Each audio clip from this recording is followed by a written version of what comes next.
Welcome to the bird media. నేను మీ పవన్ కృష్ణమూర్తి. తాడిపత్రిలో కేతిరెడ్డి పెద్దారెడ్డి గారి పరిస్థితి ఏం చెప్పాలో కూడా అర్థం కానటువంటిది. సుప్రీంకోర్టు ఆర్డర్స్ తోటి మీరు తాడిపత్రి వెళ్ళండి అని చెప్పి జిల్లా ఎస్పీకి వాళ్ళందరికీ కూడా పోలీసులు భద్రత కల్పించండి, అవసరమైతే పోలీసుల భద్రతకు సంబంధించి ఖర్చు కూడా వాళ్లే భరిస్తారు అని చెప్పారు. సరే, పెద్దారెడ్డికి ముహూర్తం పెట్టారు. ముహూర్తం ఇచ్చి తాడిపత్రికి తీసుకెళ్లారు. దాదాపు 300 మంది పోలీసులు అధికారికంగా చెప్పారు. అనధికారికంగా ఇంకా పైన ఉండొచ్చు 300 మంది పోలీసులు కేవలం పెద్దారెడ్డికి మాత్రమే భద్రత కల్పిస్తూ వచ్చారు. దానికి సంబంధించిన లెక్కలు ఇవన్నీ కూడా చెప్పారు. అయితే ఖర్చు అవుతుంది, పెట్టుకోగలుగుతాను ఇది అనుకున్నా కూడా దాదాపు 300 మంది పోలీసులను ఆయనకి ప్రతిరోజు కూడా భద్రత కల్పించాలి అంటే విచ్ ఇస్ ఇంపాసిబుల్. ఆయన ప్రైవేట్ సైన్యాన్ని పెట్టుకోవాలి. దాన్ని పెట్టుకున్న దానికి కూడా మళ్ళీ పోలీసులకే లెక్క చెప్పాలి. అయ్యో, నా దగ్గర ఇంతమంది సైన్యం ఉన్నారు, మరి ప్రైవేట్ బౌన్సర్స్ని వీళ్ళని పెట్టుకున్నాను, తాడిపత్రులకు వెళ్ళాలంటే మీ పర్మిషన్ కావాలని మళ్ళీ పెట్టుకోవాలి. సో పోలీసులు వాళ్ళ విద్యుక్త ధర్మాన్ని నిర్వర్తించేశారు. As per the supreme court rules వాళ్ళు ఇచ్చినటువంటి వర్డిక్ట్ ప్రకారం తాడిపత్రిలోకి పెద్దారెడ్డిని ఎంట్రీ ఇచ్చారు. అలాగే ముఖ్యమంత్రి గారి పర్యటన ఉంది కాబట్టి పెద్దారెడ్డి గారిని వెళ్ళి గౌరవంగా ముఖ్యమంత్రి గారి పర్యటన ఉంది, ప్రస్తుతం సైలెంట్గా ఉంది కాబట్టి ఈ పరిస్థితిని ఇలాగే కొనసాగించాలి, ఉద్రిక్తతలు ఉండకూడదు అన్నటువంటి నేపథ్యంలో మీరు దయచేసి తాడిపత్రిని వదిలి వెళ్ళండి అని చెప్పి సామరస్యపూర్వకంగా చెప్పారు. చెప్పిన తర్వాత మరి ఆయన వెళ్తారా వెళ్ళరా అనేది తర్వాత పక్కన పెడితే, ప్రత్యర్థి వర్గంగా ఉన్నటువంటి జేసీ వర్గానికి చాలా స్ట్రిక్ట్గా వెళ్ళి చెప్పారు. సార్, సుప్రీంకోర్టు రూల్స్ మనం వాళ్ళని గౌరవించినా గౌరవించకపోయినా సుప్రీంకోర్టు తీర్పు మనం గౌరవించాలి, మీరు ఖచ్చితంగా చట్టానికి లోబడి ఉండాలి. అక్కడ వాళ్ళు ఫ్యాక్షన్ చేస్తానంటే మేమైతే ఊరుకోండి, డెఫినెట్గా పోలీసులు మా ధర్మాన్ని మేము నిర్వర్తిస్తాం, మొహమాటం లేదు అందులో. అది మీ వర్గం వాళ్ళు ఉన్నారా గొడవల్లో, వాళ్ళ వర్గం వాళ్ళు ఉన్నారా గొడవల్లో మేము చూసే పరిస్థితి లేదు, ఎవరైనా సరే బైండ్ ఓవర్లో పెడతామని చెప్పారు. దాంతో జేసీ అనుచరులందరికీ కూడా క్లియర్ ఇన్స్ట్రక్షన్స్ వెళ్ళాయి.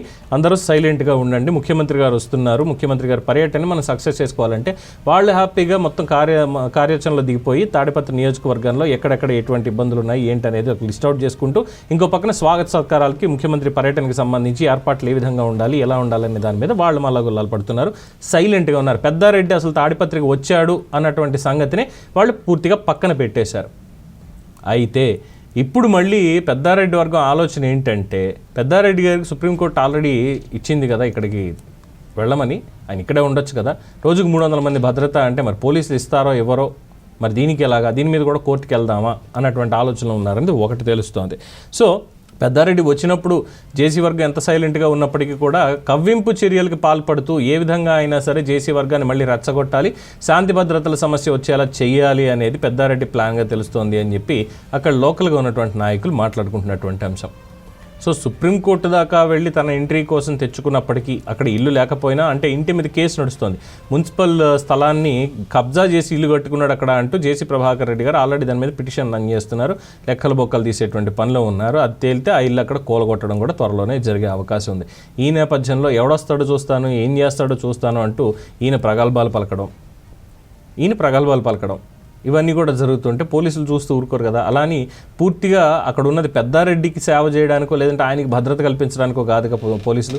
రోజుకి 300 మంది పోలీసులు అంటే షిఫ్ట్లో వేసుకున్న, ఒకరోజు చేసినటువంటి వాళ్ళు 2వ రోజు చేయరు, 3వ రోజు చేయరు, తర్వాత వెళ్తారు, ఇలా అనుకున్నా కూడా ప్రతిరోజు 300 మంది పోలీసులు ఖర్చు పెడుతున్నప్పటికీ, ఖర్చు మొత్తం పెద్దారెడ్డి పెట్టుకుంటున్నప్పటికీ కూడా ప్రతిరోజు ఆయనకి ఈ విధంగా 300 మంది పోలీసులతోటి భద్రత ఇవ్వడం అనేది సాధ్యపడదు అనేది పోలీసుల చెప్తున్నటువంటి అంశం.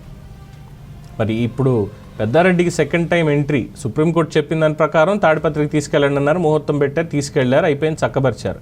ఇప్పుడు మళ్ళీ ఒకసారి ఆయన బయటికి పంపించిన తర్వాత తిరిగి ఆయనకి మళ్ళీ తాడిపత్రిలోకి ఎంట్రీ ఉంటుందా? ఒకవేళ నేను ఫ్యాక్షన్ ఇలాగే కొనసాగిస్తాను, శాంతి భద్రతల సమస్యలు తీసుకొస్తాను, నన్ను రెచ్చగొట్టే విధంగానే నేను మా వాళ్ళతోటి మూమెంట్స్ ఇప్పిస్తాను అని చెప్పి ఆయన అంటే ఖచ్చితంగా ఈసారి పోలీసులు ఊరుకోరు, బైండ్ ఓవర్ చేసి బయటపడేస్తారు, అందులో మొహమాటం ఉండదు. సో ఇప్పుడు పెద్దారెడ్డి ఏం చేయాలి? ఒకవేళ నిజంగానే సెకండ్ టైం కూడా తాడిపత్రి రావాలి అనుకుంటే పోలీస్ స్టేషన్కి వెళ్ళి ముందు ఎస్పీ గారి దగ్గరికి వెళ్ళి, అయ్యా నేను మీ ఆధ్వర్యంలోనే నేను వస్తాను, నేను ప్రైవేట్ సైన్యాన్ని పెట్టుకుంటాను, సో నా ఇంటి చుట్టుపక్కల మీకు సర్వేలెన్స్ కావాలంటే సర్వేలెన్స్ కూడా నేను 24/7 నేను ఇప్పించగలుగుతాను, అంతే తప్ప నేను ఎటువంటి ఫ్యాక్షన్ కార్యక్రమాలకి కానీ ఎటువంటి గొడవలకి కానీ కారణం కాను అని లిఖితపూర్వకంగా సమాధానం చెప్పి కోర్టు వారిని కూడా కన్విన్స్ చేయగలిగితే ఈసారి మళ్ళీ పెద్దారెడ్డికి తాడిపత్రులు ఏంటి ఉంటుంది. లేదు అంటే ఇక మీద కష్టమే. రాజకీయంగా కూడా పూర్తి స్థాయిలో అటు వైఎస్ఆర్సీపీతో ఉండి పూర్తి స్థాయిలో కిందకి వెళ్ళిపోయారు కాబట్టి అధపాతాళానికి ఈసారి పెద్దారెడ్డి గారి వంతు ఈయనే కాదు, ఇలాంటివి చాలా నియోజకవర్గాలు ఉన్నాయి, అక్కడ కూడా ఇదే రకమైనటువంటి పరిస్థితి ముందు ఉండబోతోంది. దీని మీద మీ అభిప్రాయాన్ని కామెంట్స్ రూపంలో తెలియజేయండి. చూస్తూనే ఉండండి ది బర్డ్ మీడియా. ఈ వీడియో కనుక మీకు నచ్చినట్టయితే లైక్ చేయండి, షేర్ చేయండి, సబ్స్క్రైబ్ చేయండి. అలాగే పక్కనే ఉన్న బెల్ ఐకాన్ని క్లిక్ చేయండి.